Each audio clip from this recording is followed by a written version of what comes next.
আজগুবি গল্প কাহিনীর মধ্যে কীর্তন শুনে লাভ নেই। তাহলে আস্তে, তাহলে ভালো করে ভেবে দেখুন, এক একটা মুনি, যেমন শাণ্ডিল্য, শাণ্ডিল্য একটা মুনি ছিল কি, যাদের গোত্র আছে, তাহলে মুনির বংশধর হয়ে তারা এসেছে, তাই তো তাদের শাণ্ডিল্য গোত্র। তাহলে মুনির বংশধর যদি আমরা হয়ে থাকি, আমরা তো মুনির বেটা মুনি। এইবার মুনিগুলোকে যদি প্রশ্ন করা যায় তোমরা কারা, ভালো করে ভাবুন, এই মুনিগুলো থেকে যদি আমরা আসি, তাহলে মুনিগুলো তোমরা কারা, কোথায় থেকে তোমাদের জন্ম, সবাই বলবে আমরা ব্রহ্মা থেকে জন্ম। তাহলে ব্রহ্মা থেকে যদি মুনিগণের সৃষ্টি হলো, মুনিগণ থেকে যদি জেনারেশন ধরে আমাদের সৃষ্টি হলো, তাহলে রক্তটা কোথায় দাঁড়ালো? আমাদের রক্তে কিসের রক্ত আছে? ব্রহ্মার রক্ত আছে। তাহলে আমরা কারা? ব্রহ্মা তো সব থেকে বড় ব্রাহ্মণ, ব্রাহ্মণ না বাবা, তাই না? ব্রহ্মা যদি ব্রাহ্মণ হয়, তাহলে আমরা কারা? আমরা কি ব্রাহ্মণ নই? খুব ভালো করে ভাববেন, অথচ ভালো করে ভেবে দেখবেন, আমরা কিন্তু এখানে যারা বসে আছি, যাদের গলায় যজ্ঞ সূত্র, তারা হয়ে আছে ব্রাহ্মণ। আর আমাদের ঠাকুর, আমাদের মূর্তি, আমাদের সব, আমরা ঠাকুর ঘরে ঢুকতে পারবো না। কি কল, অন্য কিছু নয়, সব দেখো কায়দা করে ফায়দা লোটার জন্য কিছু স্বার্থন্বেষী চিটিংবাজ মানুষ, একটু যারা বুদ্ধিমান, একটু যারা বুদ্ধির, যাদের ভিতরে একটু বুদ্ধি বেশি, তারা কায়দা করে দেখা গেল একটা অসহায় নিঃস্ব বুদ্ধি স্বল্প মানুষকে বললেন তোরা অস্পৃশ্য নির্যাত। কথাটা ভালো করে ভাববেন। সেইখানে দাঁড়িয়ে নদিয়ার চাঁদ নিমাই এসে বললেন তোমরা যদি একটাই পিতার সন্তান হও, তুমি ব্রাহ্মণ আমি শূদ্র হই কি করে? কথাটা ভালো করে ভাববেন। কি বাবা, তুমি ব্রাহ্মণ আমি শূদ্র হই কি করে? তাই তো নিজে ব্রাহ্মণের সন্তান হয়ে নদিয়ার নিমাই বললেন এখানে তো কেউ ব্রাহ্মণ নয়। ব্রাহ্মণ যদি বলা হয় সবাই ব্রাহ্মণ, আবার শূদ্র যদি বলা হয় সবাই শূদ্র। ভগবান কৃষ্ণ এখানে দাঁড়িয়ে বললেন জাত আলাদা নয়, জাত কোনো আলাদা নয়, একটাই জাত, সেটা হলো মানুষ। চতুর্বর্ণময় সৃষ্ট গৌণ কর্ম বিভাগ।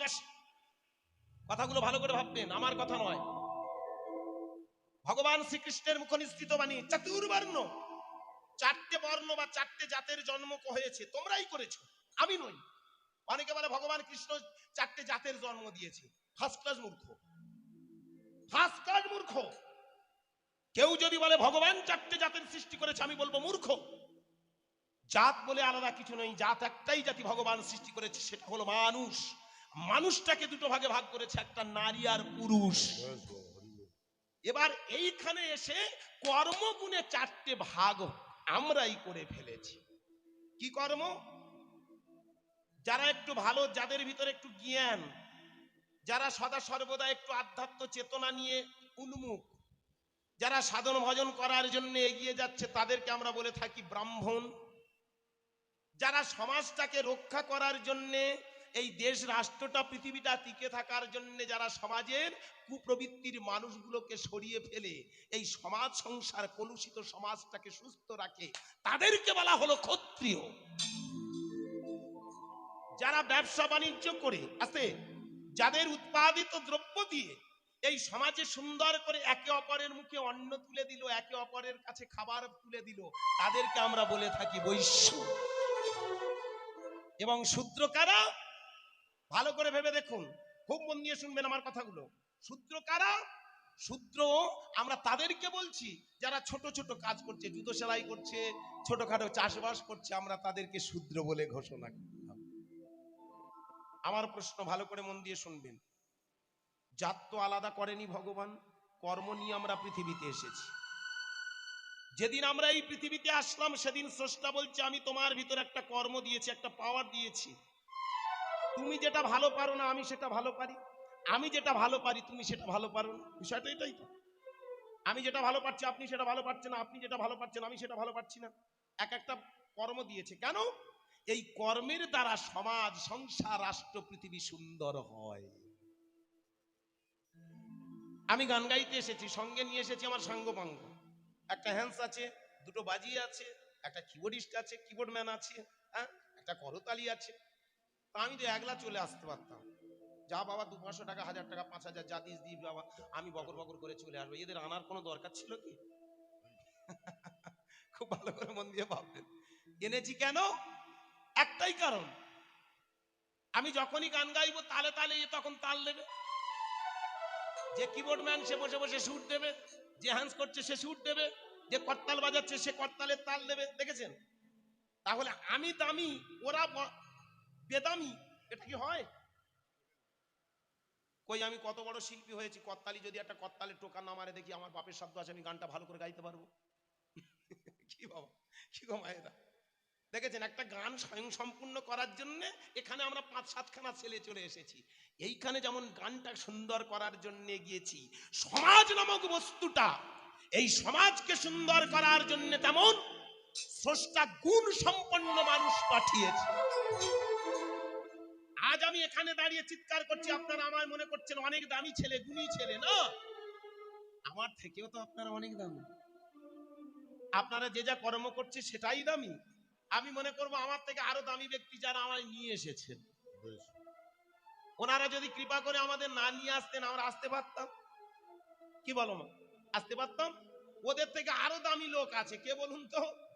এই গ্রামবাসী বৃন্দ সবাই মিলে যদি চাঁদা না দিত, কি তাহলে হরিবাসরটা হতো বাবা?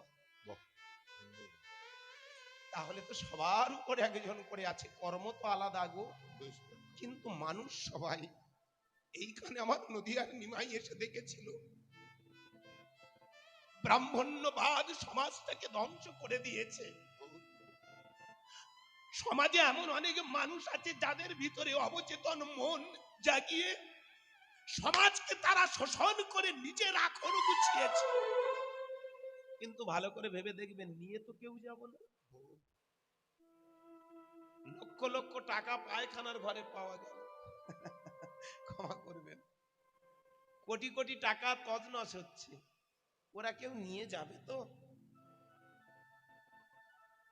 বাপ্পি লাহিড়ী যেদিন মরে গেল, ওর গলার গহনাগুলো কয়েক কোটি টাকা দাম। ও তো সারা জীবন ব্যবহার করেছে, যাওয়ার সময় একটা নিয়ে যেতে পারলো না। লতা মঙ্গেশকরের তো ছেলে পুলে কেউ নেই, আমরাই তো তার ছেলে মেয়ে।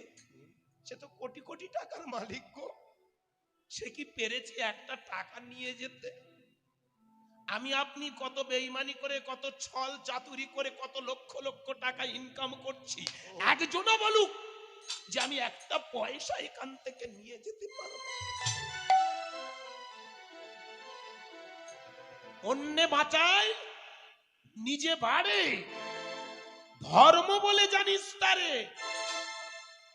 ধর্ম মানে বসে বসে ওই ঠাকুর দেবতার কাছে বসে বসে করতাল বাজানো নয়, খোল বাজানো নয়, মালা টেপা নয়, চৈতন রাখা নয়, মালা জপ করা নয়। Work is religion and work is God. কর্মই তোমার ধর্ম। এই পৃথিবীতে যারা কর্মটাকে বাদ দিয়ে ধর্মের চিৎকার করেছে, মূর্খ। সত্য ন্যায় নীতির আদর্শ ধরে পৃথিবীতে তুমি বাঁচবে, অপরকে বাঁচাবে, সেটাই তো ধর্ম। আজকের এইখানে ভালো করে ভেবে দেখবেন, আমার নদিয়ার নিমাই কেন এসেছিল হরিনাম করতে? এই খিচুড়ি খাওয়াতে এসেছিল নাকি হরিনাম করে স্বর্গে তুলে দেওয়ার জন্য? অনেকে বলে হরিনাম করলে মানুষ মরে গেলে স্বর্গে চলে যাবে। আমার তা বেঁচে থাকতে থাকতে যাওয়ার ইচ্ছা নেই আপনাদের? আমার তো খুব ইচ্ছা হয় একবার স্বর্গে চলে যাবে। নবদ্বীপের কতগুলো সাধু বৈষ্ণবরা এসে আমার বাড়ির পাশে আসছে, এগুলো চোখের সামনে ঘটে তো না বলে আর থাকতে পারি কই। নবদ্বীপ থেকে সব বড় বড় গোসাইরা সব কেড়ে কেড়ে মাগো কি সুন্দর নাটু না, কি খায় বলো দেখিনি? আমাদের শালা শরীর লাগে না, ওরা কি কি হচ্ছে তা কি জানি। আমাদের পাড়ায় কটা ছেলে ছিল তাল পাতার সেপাই, জানেন? কদিন কি কোথায় কি কে কোথায় কানে কি মন্ত্র দিল, কান কামড়ে নিল, ওমা তারা সব নবদ্বীপে চলে গেছে, বৃন্দাবনে ঘুরে বেড়াচ্ছে। ওমা ঘিরে দেখি 2-3 বছরের মধ্যে ফুলে ঢ্যাপ হয়ে গেল, পাকা আমের কি ফল হচ্ছে আমি বুঝতে পারছি। যাকে যাই হোক, আমাদের পাড়ায় কদিন আগে দেখি ওরকম নবদ্বীপ থেকে গোটা গোটা বেশ কেড়ে কেড়ে বৈষ্ণবরা এসে সব বলছে, মা তোমরা হরিনাম করো স্বর্গে চলে যাবে, মৃত্যুর পরে তোমাদের ঠাঁই হবে স্বর্গে, যদি হরিনাম না করো নরকে, আর যদি হরিনাম করো তাহলে স্বর্গে। মানে ওরা স্বর্গের টিকিট বিক্রি শুরু করেছে জানেন, ওরা জানে ব্যবসাটা কোন দিকে। মানুষকে একবার ঠকাতে যদি পারা যায় তাহলে অনেক লাখ লাখ টাকা খাওয়ানো যায়। এই আমাদের কীর্তনিয়ার কথা বলি একটু রাগ, আমার গোবিন্দকে গরু ছাগলের সঙ্গে পাঠিয়ে দিচ্ছি, রাগ করবেন না, গোষ্ঠে পাঠিয়ে দিচ্ছি, রাখাল বানিয়ে দিয়েছি। তুমি রাখাল হয়ে রাজার ছেলে রাখাল হলো, ভাবতে পারেন? অবাক লাগে। আমরা কারা? ভালো করে ভেবে দেখবেন, এ পৃথিবীতে তার নাম গোপাল। গোপাল ও মানে গোবিন্দ, পাল শব্দের অর্থ হচ্ছে পালক। তাহলে এ বিশ্ব ব্রহ্মাণ্ডের যিনি পালক তার নাম তো গোপাল। হরি হরি বল, হরি বল, হরি বল, হরি বল। তিনি রাখাল নন, গোষ্ঠে যাচ্ছে না।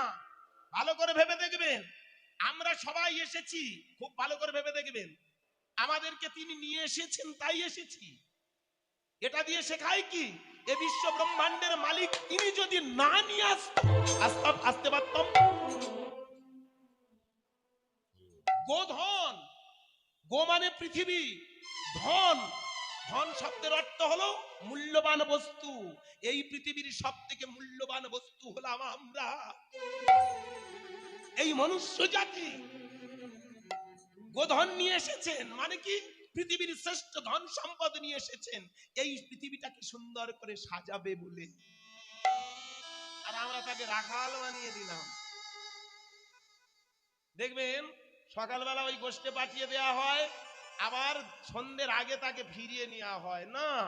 উত্তর গোষ্ঠ, গোষ্ঠ মানে কি, মানুষগণকে এটাই শেখায়।